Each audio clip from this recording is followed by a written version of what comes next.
All right. Well, happy 2026, everybody. Welcome to our first webinar of the new year. We're so glad you're here. I'm going to start by naming what many of us may be feeling was that 2025 was hard. Nonprofit leaders like you guys have been carrying a lot, right? There's funding uncertainty, donor fatigue, rising costs, fewer public dollars, and ultimately the pressure and the privilege to just keep going. And in seasons like that, we find it's really easy to slip into this constant fundraising mode, chasing the next gift, the next campaign, the next short-term fix, right? That's part of our jobs. But here's the reframe that we want to offer to everybody today. Fundraising keeps you going, but funding is what helps you last. Funding is about that trust, it's about confidence, and ultimately it's about relationships. And it's relationships that hold up over time, not just in crisis.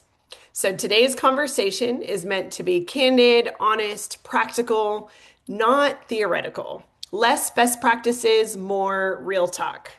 I'm Karen Houghton. I'm the founder and CEO of Infinite Giving, where we help nonprofits move from scarcity to strategy by stewarding the resources they already have and aligning financial confidence with that donor trust. And I'm absolutely thrilled to be joined by someone who never sugarcoats this really important work that you all are doing, Lynne Wester.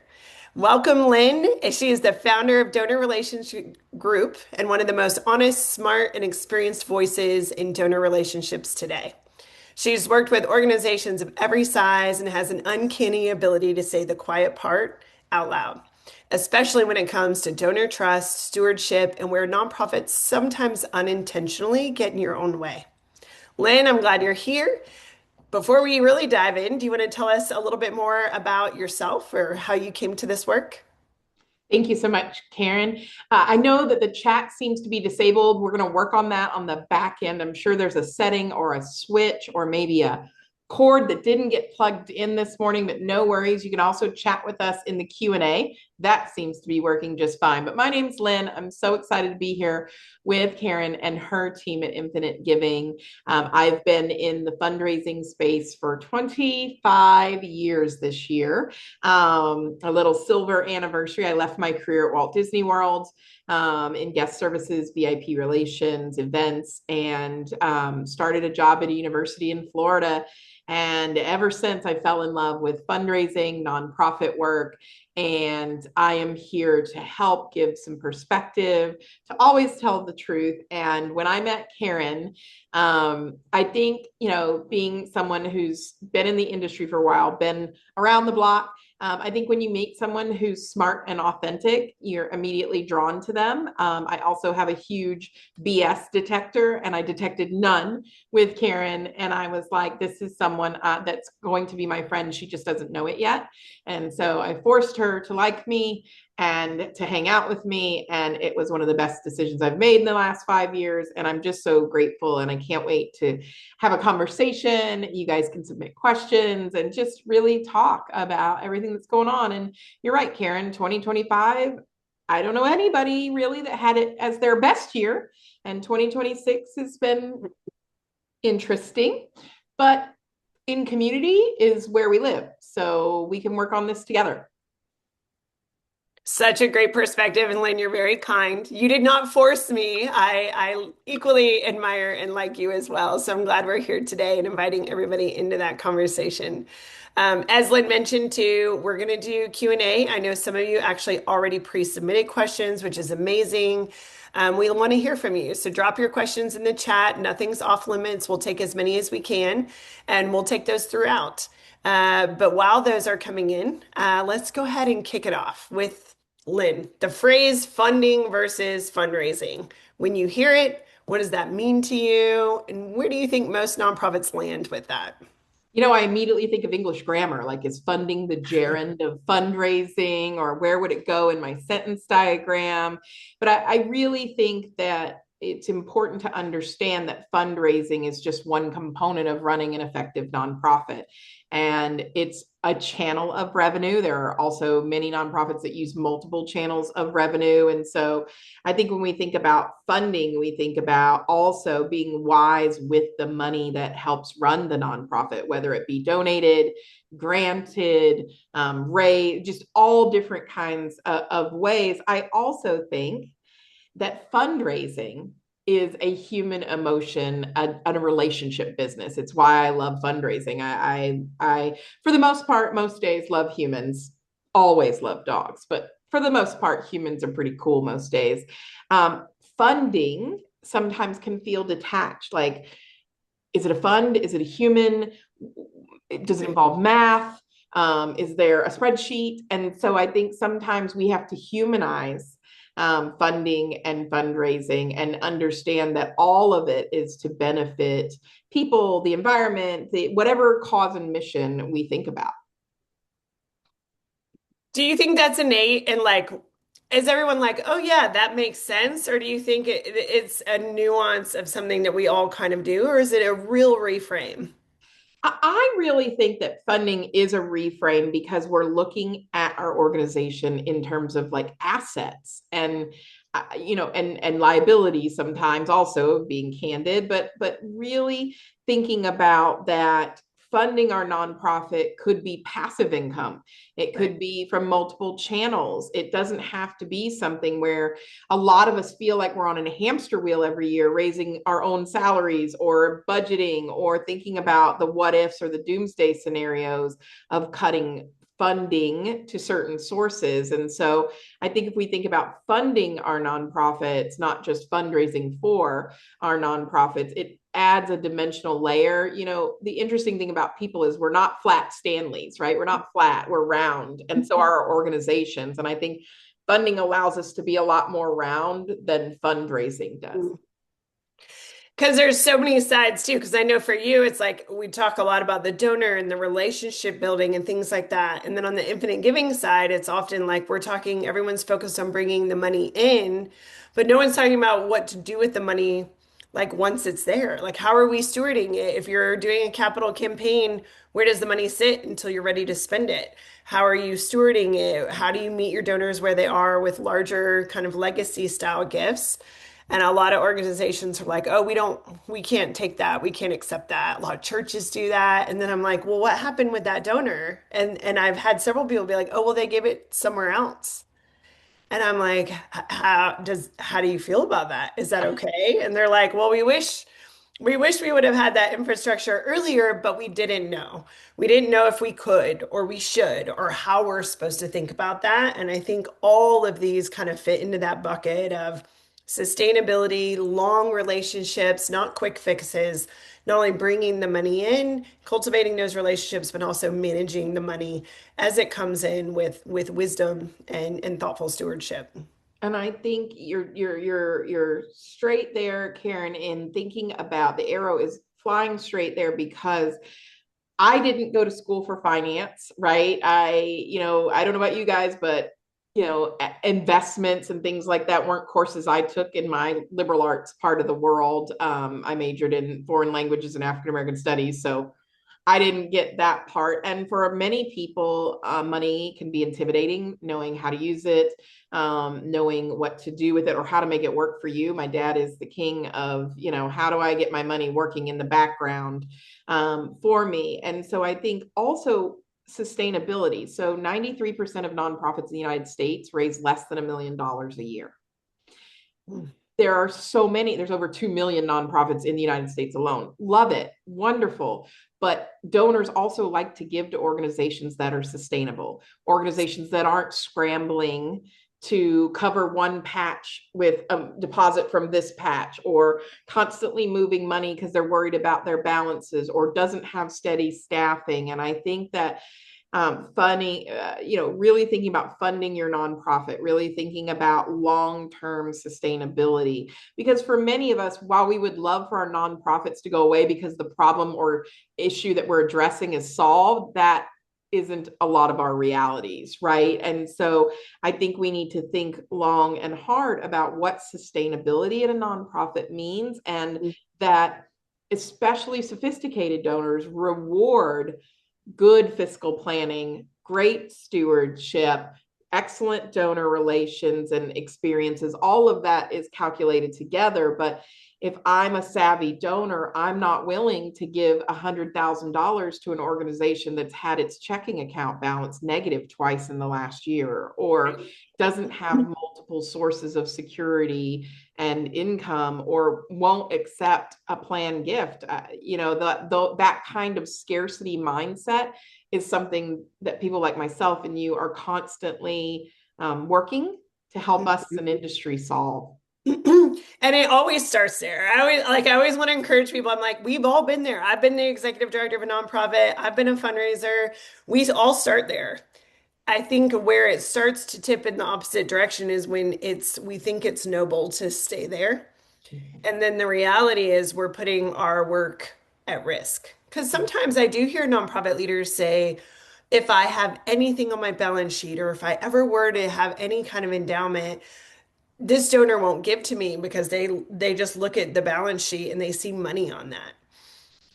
I know how I respond to that, Lynn? How would you respond to that? And for every donor that looks at that balance sheet and won't give to your nonprofit because you have assets, there are 20 donors who aren't giving to your nonprofit because you don't have assets.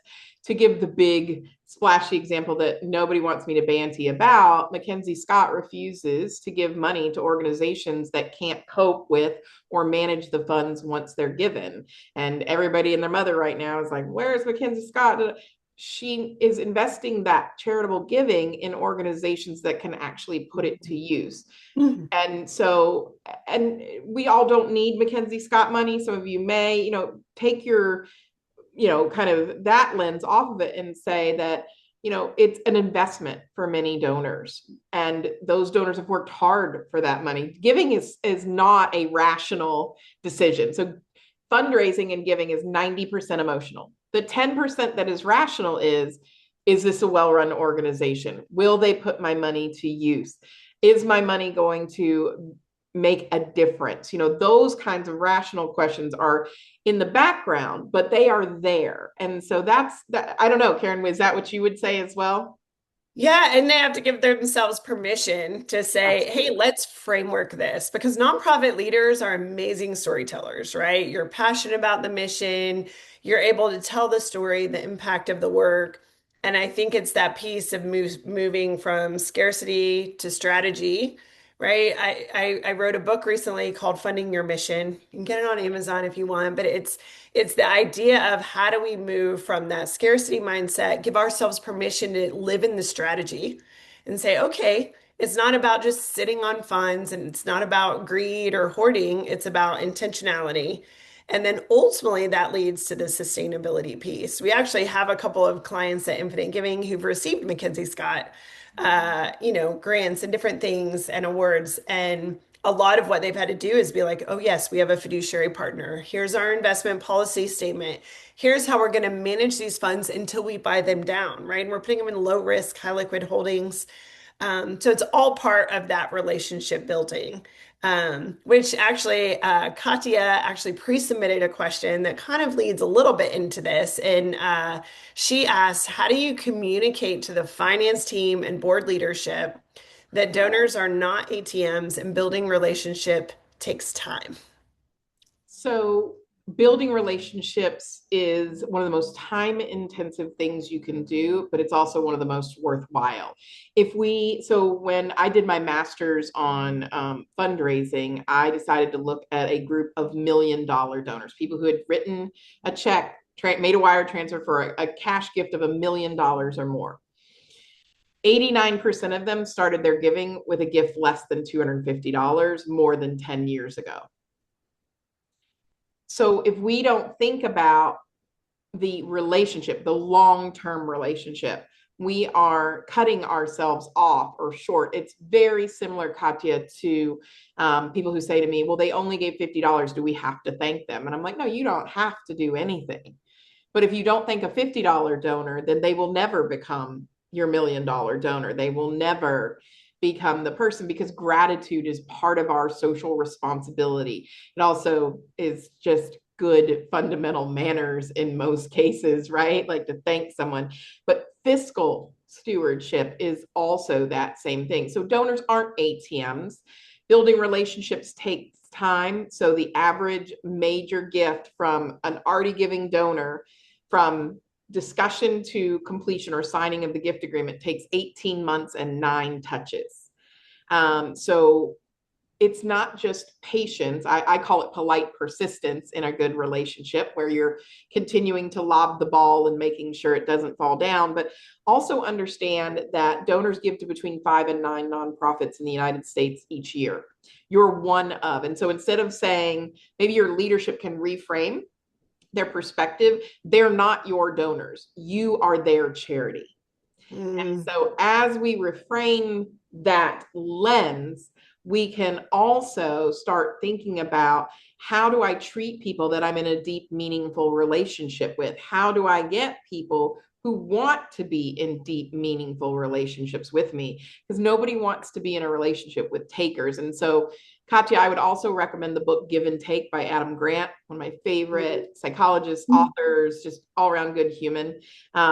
And it talks about the difference between a giver and a taker. And so perhaps your leadership, your finance team, your board leadership can realize that, but also understand that money people look at money differently than fundraisers do. So a fundraiser, me, I go out, I meet with a donor, and they say, fine, we're so delighted, we're going to invest $1 million in your nonprofit. And I'm thrilled. Here's a $200,000 check. I bring that back to the office. I ring a bell. There are literal bells in many offices.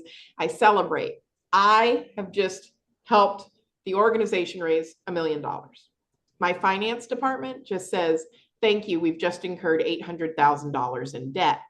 I only have $200,000 in an asset. So the way we look at the 9 and the 6, right? We can both look at a 9 and a 6, and one of us says 9 and one of us says 6, and that's okay. But hopefully there's someone in your office that can serve a position that I often serve, and that's translator. How can I talk to the money folks and say, yes, it's negative 800,000 now, but it could be 10 million down the road. But the way we look at money has to shift, as well as the possibility, not just the negative or positive, right? It's not just a line on a spreadsheet. It's a human being's soul that has made a decision. I love that. And then I would say, I would come in on the side over there and be like, great, and what are we going to do with the $200,000 until we're ready to deploy it? We have clients occasionally who even have larger, more generous givers who are saying, I'll give you this half, show me you can steward it well, and then I'll give you the other half. And they're like, and then they're coming to us and they're like, well, it's supposed to be an endowment, but it's sitting in a savings account. Right. And I'm like, is that stewarding it well? Like, how can we meet the donor where they are? Because the donors, to your point, I love that. It's like you're their charity. You're right. That's what you said. It's not that they're your donor, you're their charity. And I love that switch because it's how do we meet them where they are? It's kind of like even the different giving streams. It's like 90% of nonprofits don't make it easy to receive securities, right? That's certainly a minority of the gifts, but those gifts are larger. And I've had somebody and they were like, well, I just told them, don't worry about it. I actually just told them to go ahead and cash it out and if they could just send us a check. And I was like, you just cost that donor and yourself, your organization, about 38% that just went to Exactly. taxes. And a lot of that's just knowledge, right? That's just us figuring out, all right, what are these pathways? How do we make it easy? And ultimately, it all comes back to that framework of relationship, treating everybody kind of at that level, which actually another pre-submitted question was from Dean. And he said, what are some ways to retain these high capacity donors or the generous givers? Are there It's a different ways? It's a great question, Dean. So my friend Clay, who I love dearly, we were on the podcast Fundraising is Funny together. He would tell you that if you do a Venn diagram of humans and donors, it's 100% overlap. And so here's what I will tell you. Only 60% of US is charitable. So we're only going to hang out with the people that are charitable. Whether they're high capacity or not matters not to me. They're generous. I will retain all generosity, whether it's 10 cents in now, gotten rid of pennies, or whether it's, I recently closed a $401 million gift, but his first gift to that same organization was $5. And if we hadn't have treated him well, for that $5 gift, it would have never been $401 million. So I don't believe in retaining high capacity donors. I believe in retaining all donors. I don't care what Mhm. your capacity is, because your capacity for generosity is what I'm looking at. And Karen will confirm this for me. Just because I give $1 million doesn't mean it's proportionally equitable to somebody who gives $1,000, that I'm a better person because I gave more. To some people, $1 million is $1,000 to other people. And not all wealthy people or not all high capacity donors give a sacrificial gift. So I think we should give gratitude and retain everybody. I love it. I mean, it's certainly ideal, right? I'm sure everyone's going, Of yes, course. Lynn, we know, but, right? It's the we know, but I love that full circle of just the reminder that we don't always know where everyone's coming. And even when there's data pulls and there's things that are more obvious, maybe they come into money. Maybe it's like it's nurturing and loving and being in community with the people who are supporting your mission and then trusting the outcome of that and stewarding what you have well while you have it. Well, Um, it's a great point, Karen. We also know that, yes, at a certain point of high capacity, you become known. If you're a billionaire, people know your name. But there's also a huge level of ultra high net worth individuals, as we call them, or high net worth individuals, where they will not show up on your capacity screenings because they have done it right, as my dad would say. There are trusts, there are LLCs. I always say to my dad, "Hey, you look really poor on paper," and he's like, "Perfect. That's exactly how I want to look." My parents are in their 80s. They don't own a home. I own their home. Do you know what I mean? We have it in a trust. Like, you would never know that my dad can afford more than the buy one get two free at the Walmart grocery that he's currently getting on, because you know what, he buys one, he takes the two free he gets and he donates them to the food bank. mm, That's what my dad does, but you would never know it. You would never know it. So I also think we have to be careful when we think about, unless their wealth is documented about capacity, you'd be amazed at how well people are at hiding. And also, my friend Angie lives in Iowa, and she's like, you don't know these farmers have money. They have land money. And she's like, so what shows up in Boston and what shows up in Iowa, we have to be really mindful about. And if we think about sustainability and infinite giving, here we think about that long, consistent donors are your number one source for planned, sustainable giving. yes. So, yes, it's an If a ideal. donor comes to you and says they're interested in an endowment or a quasi endowment or giving you securities or doing that, you say yes. And then you figure Absolutely. it out, And right? then you There's a figure it lot of out. ways to do it that can serve your organization well and honor that donor. But I think too often those pathways just kind of get shut down and they get to choose what they do with their money. And so we want to meet them where they are as much as we can. They do. And Karen, that's the other thing.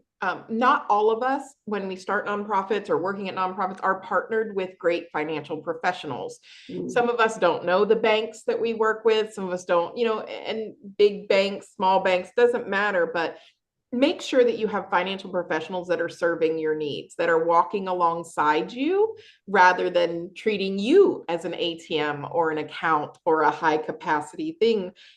They can tell you how to do these things and they can advise you, and a good financial partner. And that's a great way to lean into your board. Hey, who do you use for your banking? Can we have someone come in and talk to us?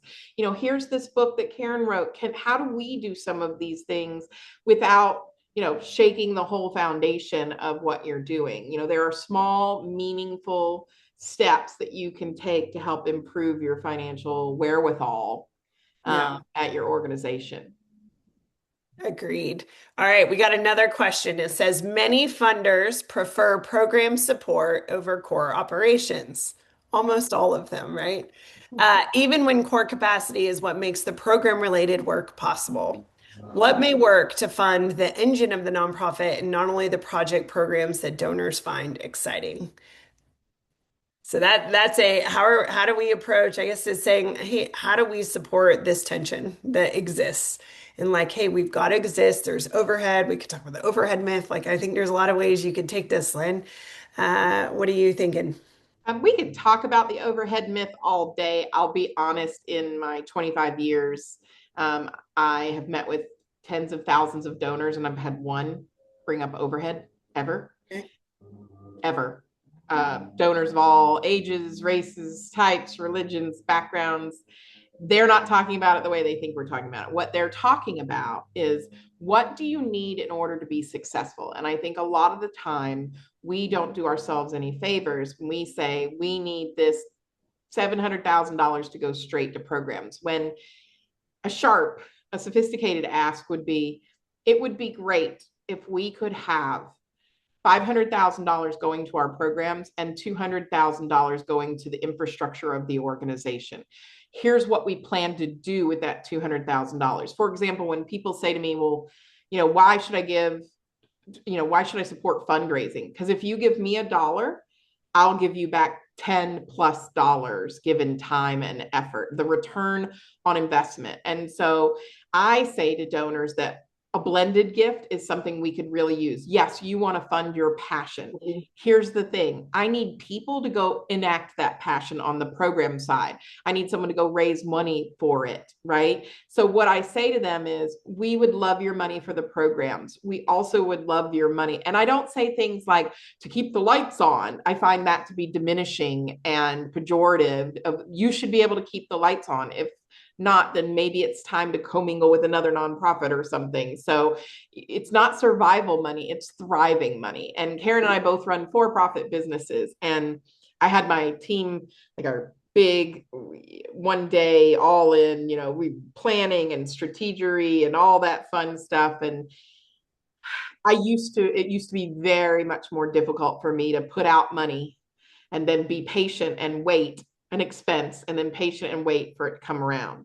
And yesterday someone said, well, if we had this, and I was like, well, how much would that cost? And somebody said, well, it'd be in the $3,000 to $5,000 range. Now that would have sent me a couple, certain years ago into a 6-month examination of it. But all those 6 months while I was waiting to decide, my business wasn't growing. And so I've realized, just like donors do, that if we want the nonprofit to grow, we have to make strategic investments. And again, these are sharp people. If they say, no, I don't want anything to go to anything but programmatic funding, say, that's great, but I want to be candid with you then that our programmatic is going to not have a delta for as long as that money is with us. So you want increased impact. I can't do that without increased resources. And have the conversation. Another book, if you haven't yet read, I like to give people resources to I'm a lifelong learner.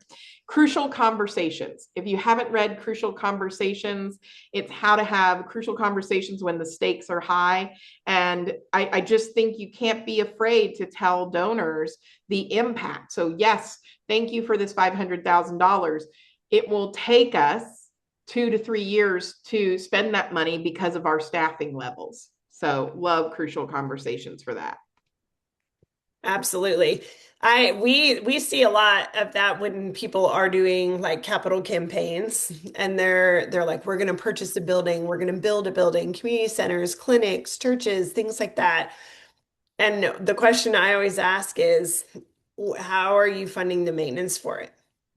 Right? And so making sure that it's not just the purchase, but as you're fundraising, have you built in? Because guess what?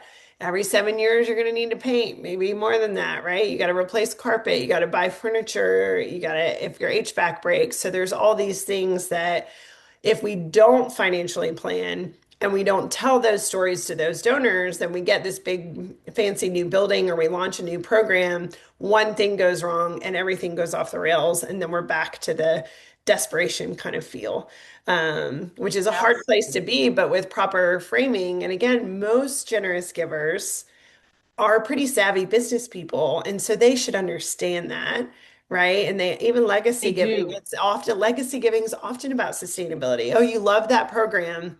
What if you gave a gift one time that actually funded that program for decades to come past your lifetime? That's a beautiful story to tell. And I think we leave it to higher ed, we leave it to hospital. So many of us refuse to kind of engage in that way because I don't think we give ourselves permission to. But there are ways to kind of build that into those donor conversations. So so I've been helping a battered women and children's shelter in Florida. They built a new human trafficking center.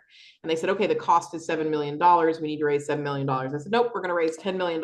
And they're like, their eyes got big. And I'm like, A, construction always takes longer and is more expensive than they say it's going to be. And B, we're going to put the rest in an endowment so that the building maintenance fund is paid for in perpetuity.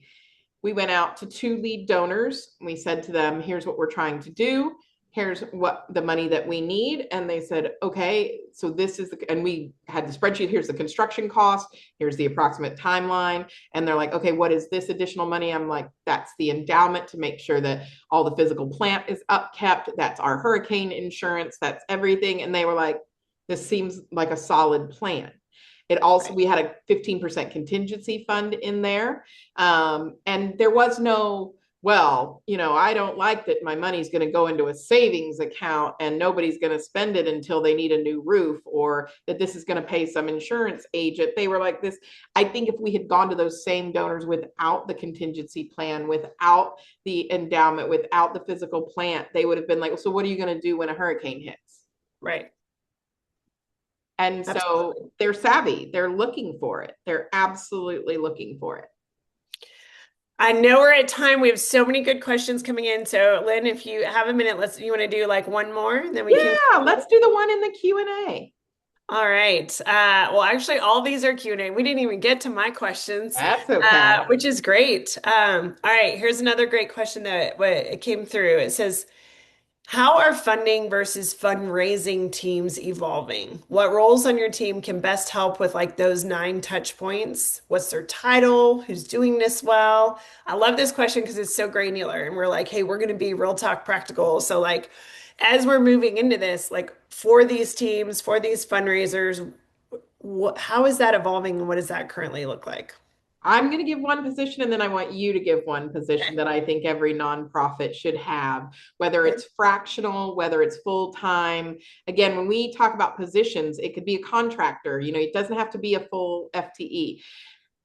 Someone in charge of the donor experience, from not somebody who asks for money, but somebody who thanks, who reports back. That's not a half of a job off the side of someone's desk. Yes, it's everyone's responsibility, but who at your organization is responsible for the donor experience? Those 9 touch points take work.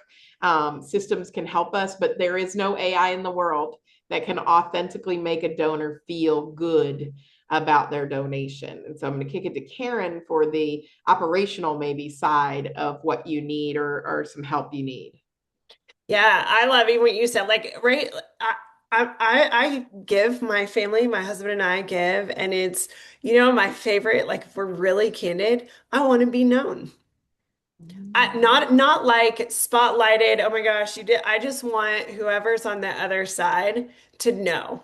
And like when I get little note from somebody who knows me that's like, Karen, this is great. Infinite Giving, we send handwritten notes a lot too, because it's just that moment of being known. That's all it needs. But like when it just goes into the ethers, right? You're just like, okay, like that's not why you're doing it, but it is nice to kind of, I feel like every human in any relationship capacity, like our deep yearning is just to be known, right? And if we Known can, and needed. yeah, known and needed. That you need me, that I'm not just a number. So to finish off Hmm. that question, she said, who's doing this well now? And I will tell you, I give to lots of different organizations. I'm a big monthly giver.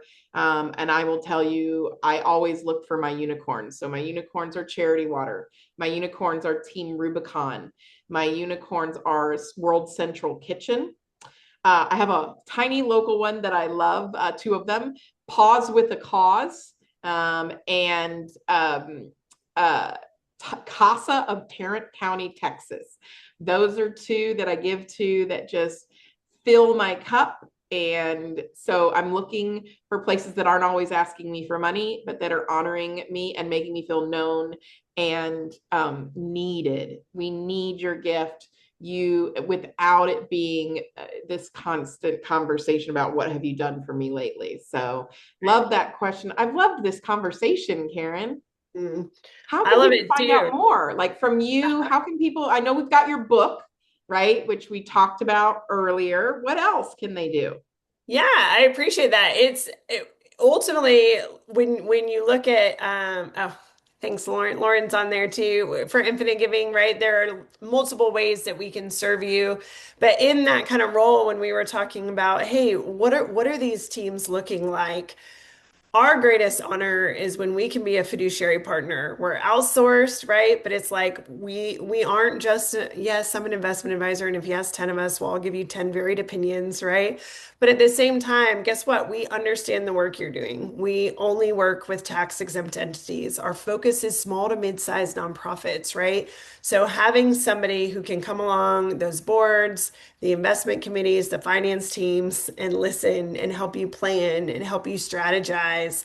That's what we love to do. And so I think often it's very fragmented, right? Where it's like, all right, well, the board's got that. We've got a bookkeeper over here. We've got our fundraiser over there. And I'm like, that's where it's missing that holistic kind of oversight and partner who can say, look, here's all the nonprofit expertise we have, but let's talk about it in language that makes sense, that meets you where you are.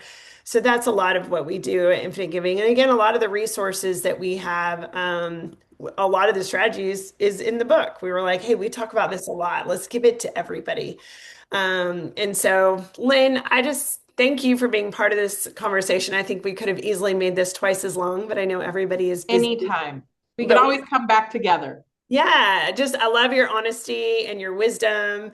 And I think ultimately what we've learned is that when nonprofits are able to move from kind of reactive fundraising to intentional funding, there's a shift that can happen where relationships can get stronger and those decisions ideally get a little bit clearer. So I know it's not that simple, but everybody can start there and kind of set that path and hopefully see that next step forward. So as everybody heads into 2026, we hope this conversation gives you permission to slow down, get clear, build those relationships with your donors and your finances in a way that actually supports your mission for the long term. If you want to continue the conversation here at Infinite Giving, we're a great resource and partner for you. You can find us at infiniteGiving.com. And of course, you can find Lynn at donorrelationships.com. So thank you again for everyone for joining us, and we'll see you next time.